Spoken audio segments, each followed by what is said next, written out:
Buenas noches. Vamos a continuar con el diseño sísmico de muros en concreto armado.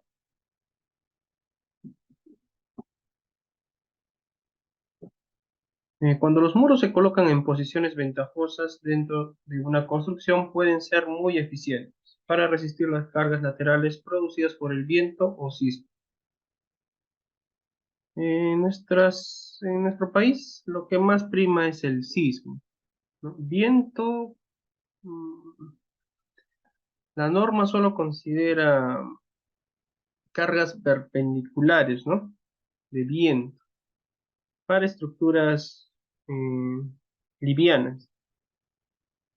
El viento sí afectaría a un edificio de más de 100 metros, ¿no? Y con relaciones de esbelteces bien delgadas, ¿no? Eh, Ahí ya no se produciría un efecto estático, sino un efecto dinámico del viento. ¿Correcto? Entonces, en el Perú solo no hay norma de la aerodinámica.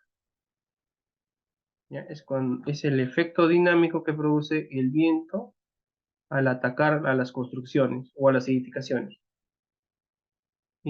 Por ejemplo, el Burj Dubai en los Emiratos Árabes fue diseñado ante cargas de viento, obviamente, ¿no? Por eso tiene esa forma. Y para determinar todos los parámetros que intervienen dentro del comportamiento aerodinámico, se tiene que hacer ensayos, ¿no? En este caso con túneles de viento.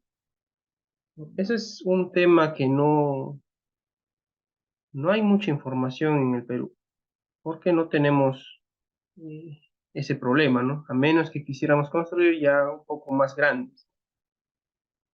El edificio más grande en el Perú mide 135 metros y la relación de esbeltez como que evita ese efecto del viento, el efecto dinámico. ¿Sí? Nuestro caso es netamente sísmico. Estos muros se han denominado muros de cortante debido a que con frecuencia gran parte de la carga lateral del edificio, si no es que toda, se transfiere a los elementos estructurales. O sea, se llaman elementos de cortante o muros de cortante porque absorben casi todo el cortante basal, ¿no? Entonces, mm, generalmente yo coloco placas que absorban más del 80%. De esa manera yo ya tengo un sistema de muros estructurales. Pero he visto muros pequeños que aún siendo pequeños, en edificaciones de 3 o 4 pisos, absorben más del 70%. ¿Ya? Entonces, ahí hay una discrepancia entre la norma E060 y la norma E030, ¿no? La norma E060 indica que para hacer un sistema de muros estructurales tiene que absorber más del 80% todos tus muros, ¿no? Sin embargo, la E030 indica que tiene que absorber más del 70%. ¿Ya? Entonces, ahí es una discrepancia. Yo le daría, no porque la norma de 030 sea más actualizada, ¿no? Sino la forma de diseñar. Tú diseñas a concreto armado, entonces ahí tendrías que respetar la norma E060, ¿no? Del 2009, ¿no? Entonces, el nombre no es muy apropiado ya que en raras ocasiones la falla se da por corte. Generalmente la falla tiene que ser por flexión. Nosotros debemos evitar la falla por corte. Esto se da en muros esbeltos, como estos de acá. Para que sean esbeltos tiene que tener una relación largo-alto, ¿no? Alto entre largo mayor a 2. Entonces, si tenemos muros cuya altura es mayor a su longitud, más del doble, entonces ya tenemos muros esbeltos. Entonces, en muros esbeltos, el modo de falla es por flexión. ¿Ya? Deben fallar por flexión. Muros bajitos, eso sí fallan por corte.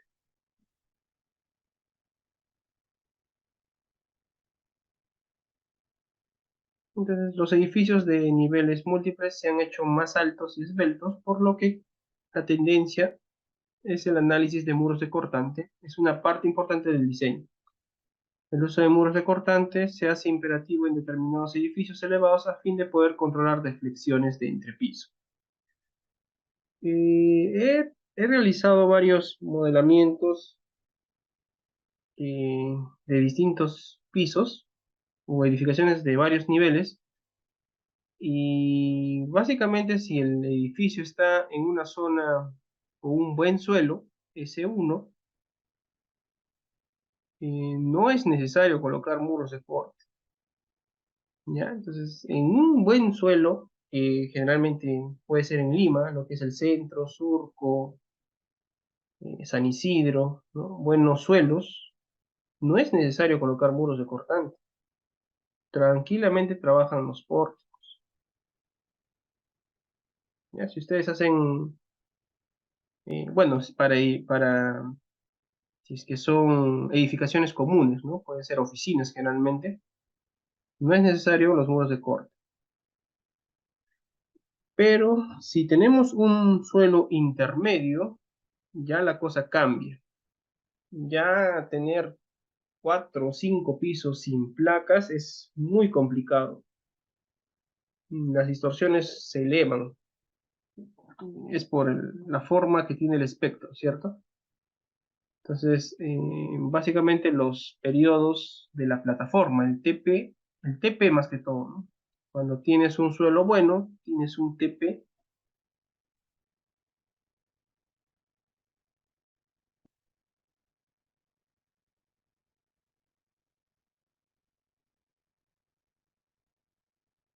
¿no? Más o menos esto ocurre. Entonces, cuando tú tienes un suelo bueno, vas a tener una plataforma. De ahí va a bajar una curva y luego otra curva. Entonces, este es el que manda, el TP. Para edificaciones medianas, si tienes un suelo, ese vendría a ser un S1, ¿ya? TP1, digamos. Si tú tienes un suelo intermedio, entonces la amplificación sísmica es poca del suelo, ¿no? Pero lo que varía es el TP, hasta ahí más o menos, digamos.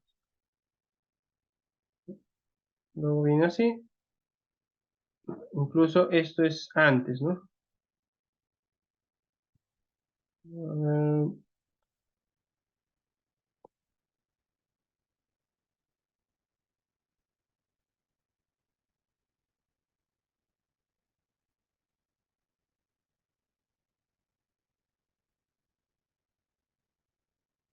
Ah, y este acá vendría a ser el TL.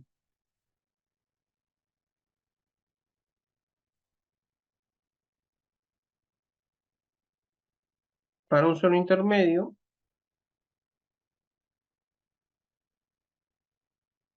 viene así,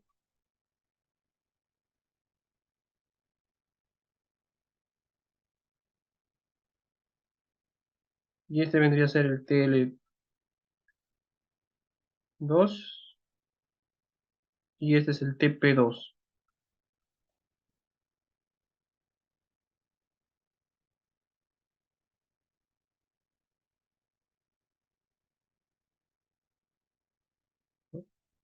Entonces, para suelos buenos, el TP vale 0,4 segundos, y para suelos intermedios 0,6.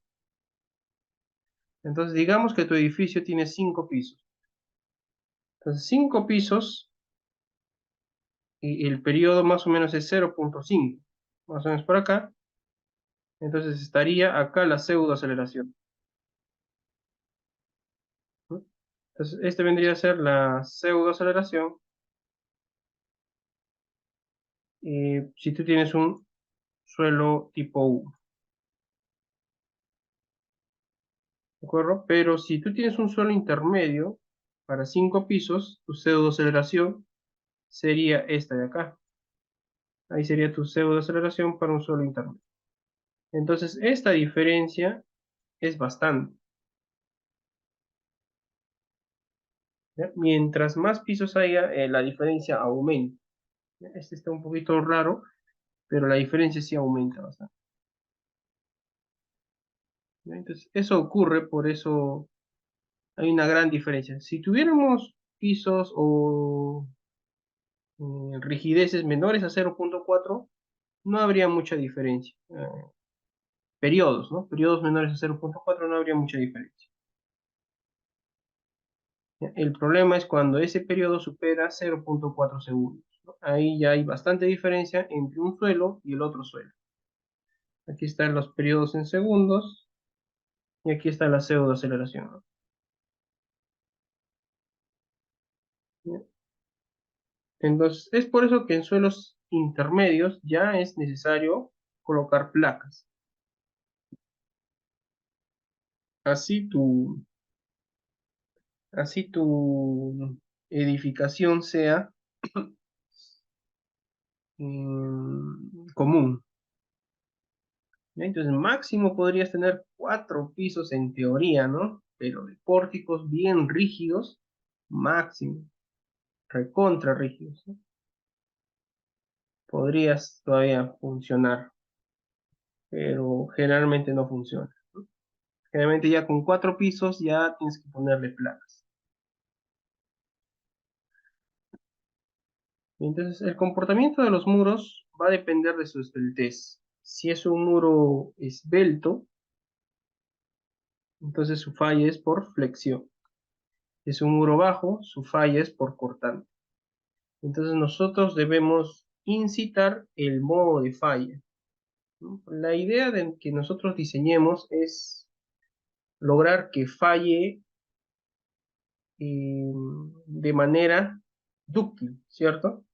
Que los elementos fallen. Ese es el propósito de nosotros, que fallen, no que no fallen. O sea, deben fallar, pero de manera dúctil, calmada, lenta, que dé tiempo, ¿no? De esa forma, que falle. No una falla frágil. Una falla frágil es terrible, ¿cierto? Porque el colapso es inmediato. Entonces, si nosotros tenemos un muro esbelto o una placa esbelta, el modo de falla debe ser por flexión. Por lo tanto, debemos evitar la falla por corte. ¿Y cómo evitamos la falla por corte? Colocándole bastante acero horizontal. Mientras que los muros bajos, el modo de falla es por cortante. Entonces debemos evitar la falla por flexión,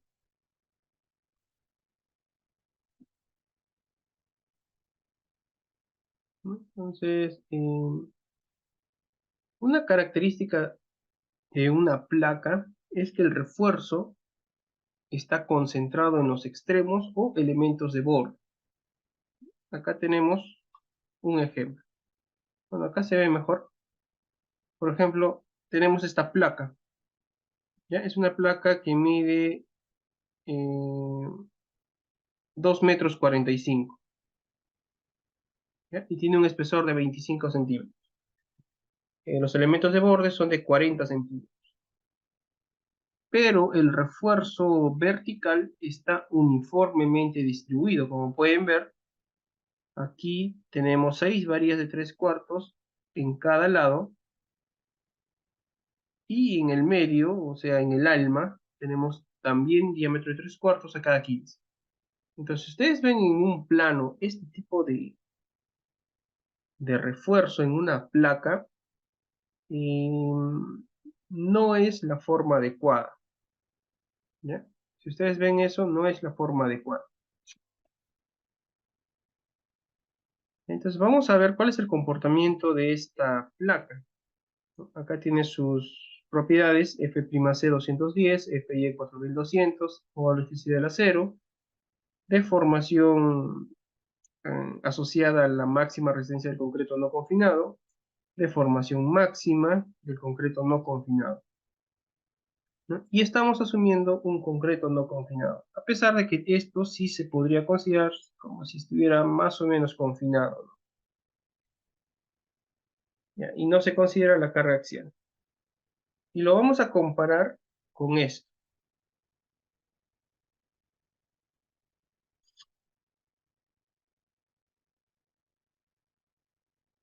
acá ya cambia, ¿no? En los elementos de borde acá tenemos 6 varillas de 1 pulgada y 4 de 3/4. Acá igual, 6 de 1 pulgada y 4 de 3/4. Estamos considerando que el refuerzo es no confinado, ¿ya? Por eso no le hemos colocado confinamiento. ¿Ya? Y acá colocamos 3/8 a cada 15. ¿Ya? Ya no colocamos de 3/4, sino de 3/8. O sea, la mayor cantidad lo distribuimos en los extremos. Si sumamos el área de todas estas varillas son similares, ¿de acuerdo? El área total es casi similar. Entonces, si hacemos un diagrama de momento curvatura de un concreto, mm, acá estamos considerando un concreto confinado, ¿no? Concreto confinado. Entonces, si hacemos el diagrama momento curvatura, podemos ver la diferencia entre una placa y la otra placa, ¿ya? El refuerzo distribuido sería este de acá, ¿no? Cuando tengamos diámetros de 3/4 a cada 15. Y el refuerzo concentrado es cuando en el alma hay 3/8 a cada 15.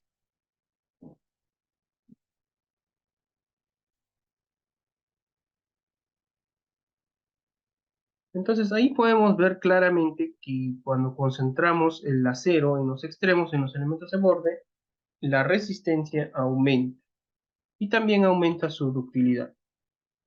¿De acuerdo? La resistencia aumenta y también aumenta su ductilidad.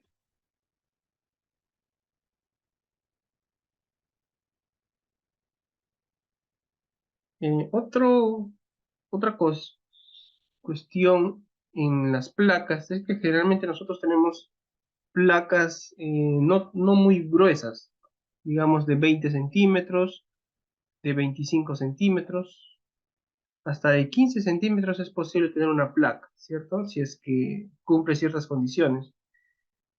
Pero la placa es muy delgada, ¿ya? Tiene un espesor muy pequeño. Entonces, si viene una viga perpendicular, no va a tener suficiente longitud de anclaje o longitud de desarrollo. Entonces, en esos casos hay que colocarle una columna, que actuaría como elemento de borde también. Entonces, esto podrías darle una forma de L del elemento de borde, ¿no? Para poder distribuir mejor tu refuerzo concentrado.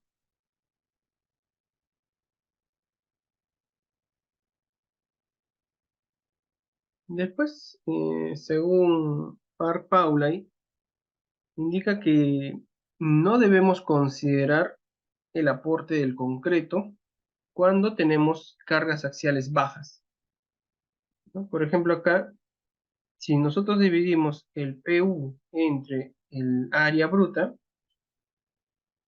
y si eso es menor al 20% del F'C, se podría, si es mayor a este valor, se puede compensar, eh, sí podemos considerar el aporte del concreto cuando es mayor a este valor, ¿no? Pero cuando es menor a ese valor, Paula indica que no se debería considerar el aporte del concreto.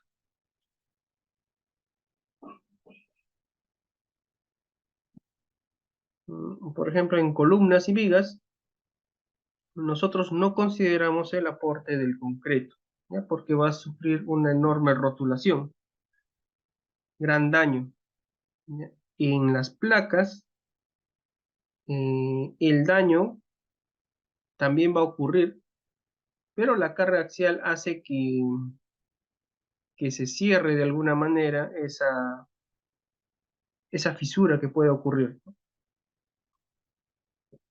Entonces ahí ya podrías utilizar el aporte del concreto. Entonces, esta parte no indica la norma E 060. La norma E 060 realmente no dice si consideres el concreto o no, ¿ya? Pero son recomendaciones de alguna bibliografía. Entonces, el mínimo refuerzo debe ser el 25% en la dirección horizontal, ¿ya? Horizontal y vertical también,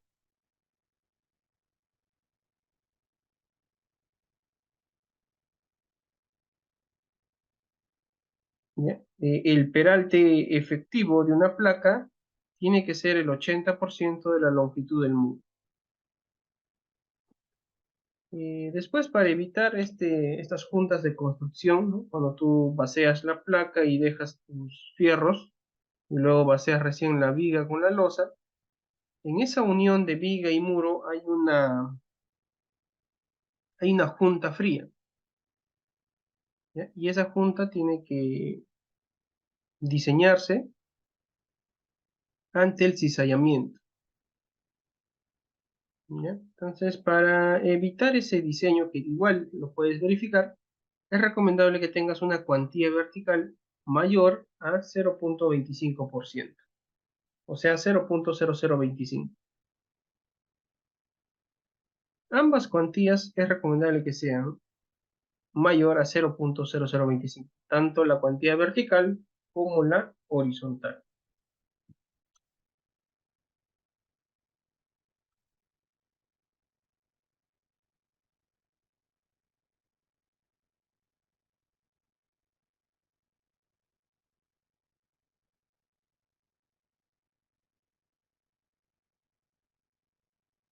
Entonces, si nosotros tenemos dos tipos de muro, esto hay que entenderlo mejor.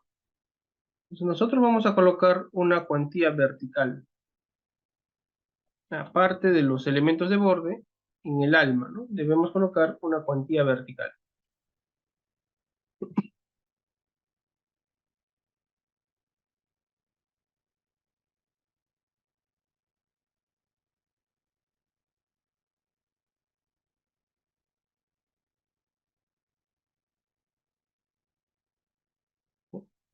Si es un elemento esbelto, cuantía vertical. Si es un elemento bajito o robusto, también hay que colocar cuantía vertical.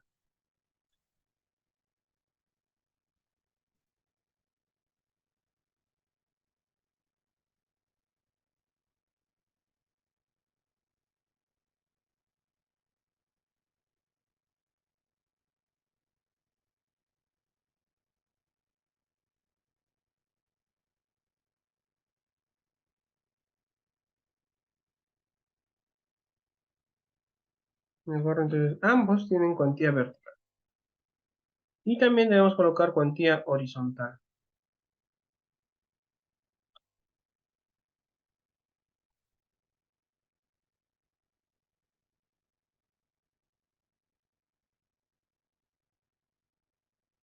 ¿No? Tanto en el muro esbelto como en el muro bajo.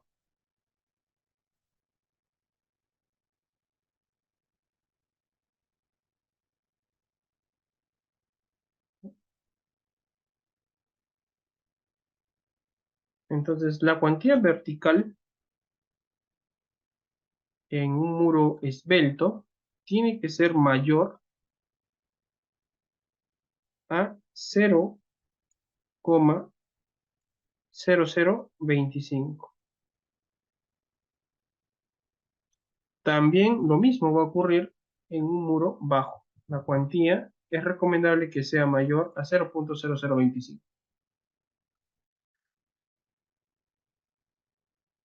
Y la cuantía horizontal también tiene que ser mayor a 0,0025. En ambos casos, ¿ya? Entonces ustedes ya pueden colocar un refuerzo mínimo, tanto en los elementos de borde. En los elementos de borde también va a haber cuantías, ¿sí? Acá, en los elementos de borde.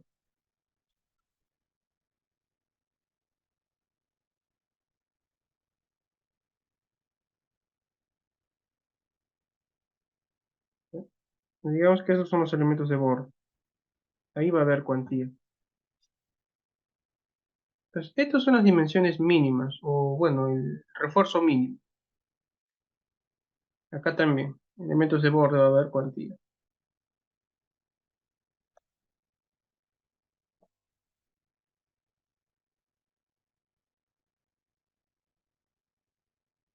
Entonces, la cuantía del elemento de borde, tiene que ser mayor a 1%, 0,01, pero del elemento de borde, ¿ya? O sea, no es el 1% de toda la sección, ¿no? Es el 1% del elemento de borde.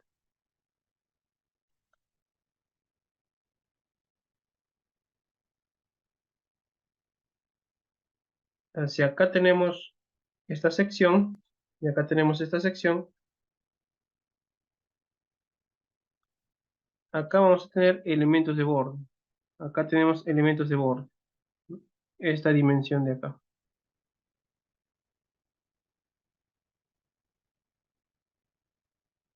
Entonces, el 1% de la sección del elemento de borde. Acá, elemento de borde, ¿no? O la base del elemento de borde. La base se conoce como la base del ala, digamos. No, ya, pase nada más. Entonces, el 1%, la cuantía del elemento de borde, ¿no? Y esto de acá, ese 0,0025 se refiere a la cuantía del alma. De este de acá no, la longitud del alma, ¿ya? La longitud del alma no parece la longitud del muro, ¿no? Wall. Ya, L le ponemos. Entonces, esto se refiere a la longitud L, ¿ya? Dentro de esa longitud, la cuantía vertical y la cuantía horizontal se refiere a la altura h, que vamos a tener una altura h. Pero generalmente nosotros consideramos un metro, ¿ya? O sea, acá el h para nosotros va a ser un metro. Y el L también va a ser un metro. Porque podemos determinarlo en función a todo el alma o simplemente tomar un metro. Va a dar lo mismo, un metro. El espesor si es constante, entonces ya puedes determinar el área de acero. Pero acá sí ya es del elemento de borde de la base B.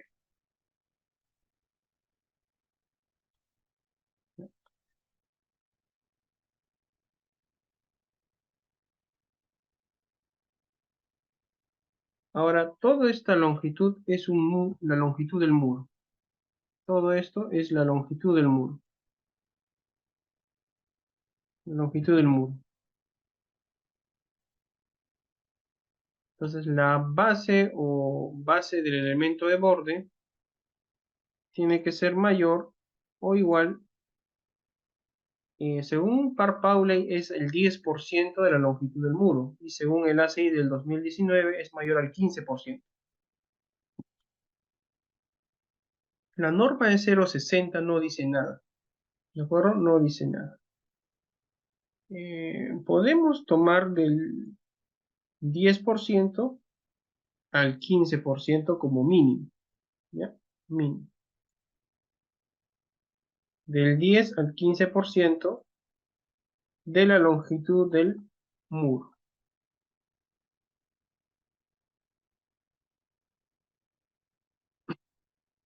Entonces ya tenemos, si tenemos un muro, ya sabemos más o menos qué dimensión va a tener los elementos de borde eh, y cuánto refuerzo tiene que haber, ¿ya? Esto se refiere netamente a muros esbeltos.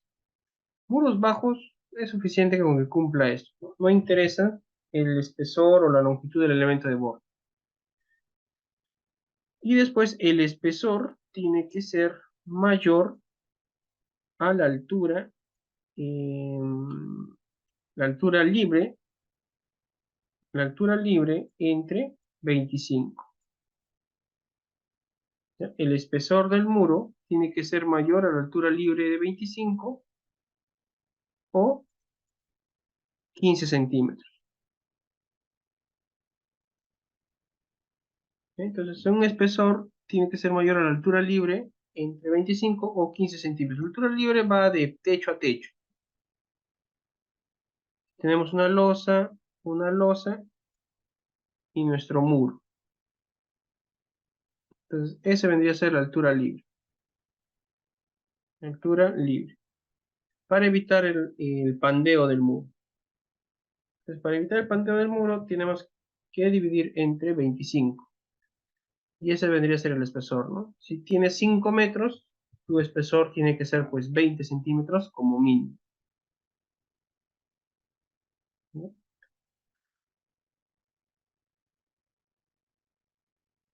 Y entonces, una condición esencial es que la cuantía, en este caso, ¿no? Muros bajos, lo más importante, o perdón, muros esbeltos, ¿no? Lo más importante es que la cuantía vertical, o perdón, la cuantía horizontal tiene que ser mayor a la cuantía vertical. Mayor o igual.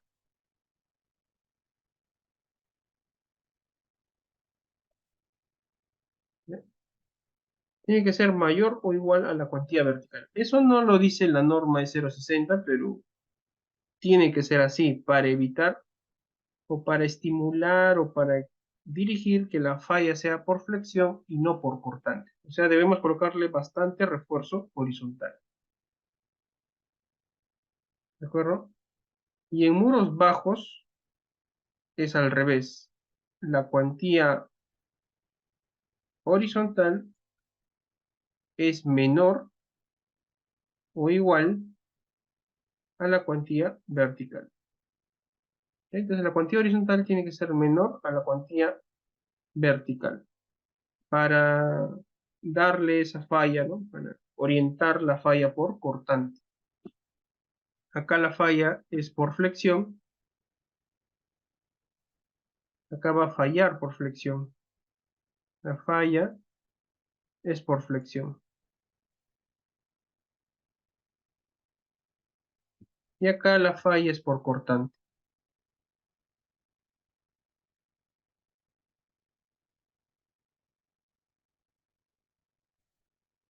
¿Bien? Entonces, esas serían unas recomendaciones o un resumen más o menos de lo que indica la norma.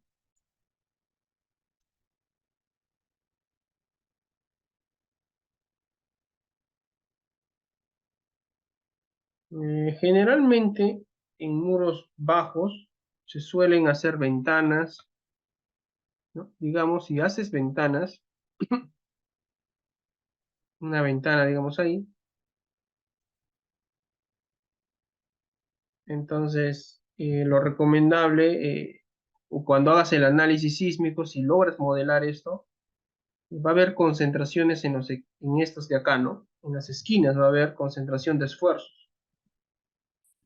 Entonces ahí, si ese esfuerzo supera el 20% del F'C, debes colocarle un elemento de borde, ¿no? Entonces colocas tu elemento de borde con su refuerzo.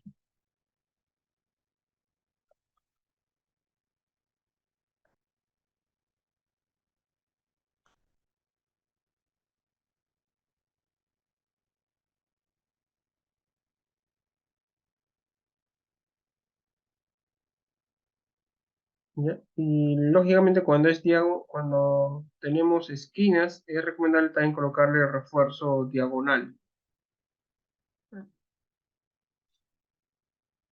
Incluso también debes colocarle esta parte.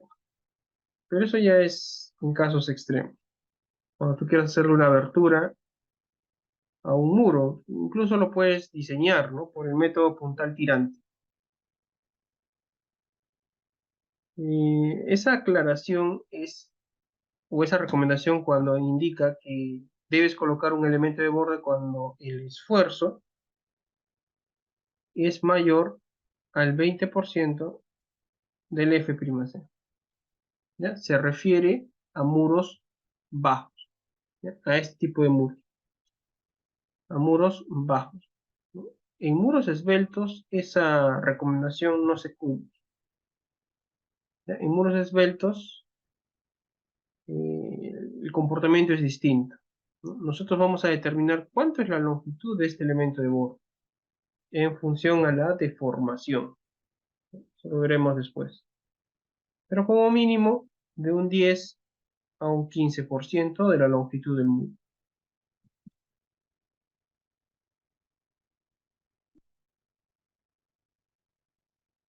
Entonces, los muros bajos se pueden diseñar mediante el método puntal tirante. Eso es otro tema. Pero eh, es suficiente con la cuantía mínima cuando tenemos muros bajos. La norma no habla nada de muros bajos.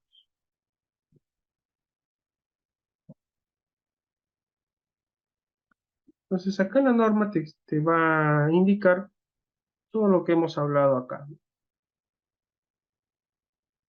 Algunas consideraciones, por ejemplo, 15 centímetros mínimo, un 25avo de la altura, el espesor del muro. Cuando un muro tiene más de 20 centímetros, se tiene que colocar doble malla, ¿no? Tenemos refuerzo horizontal y vertical. El peralte tiene que ser igual al 80% de la longitud del muro,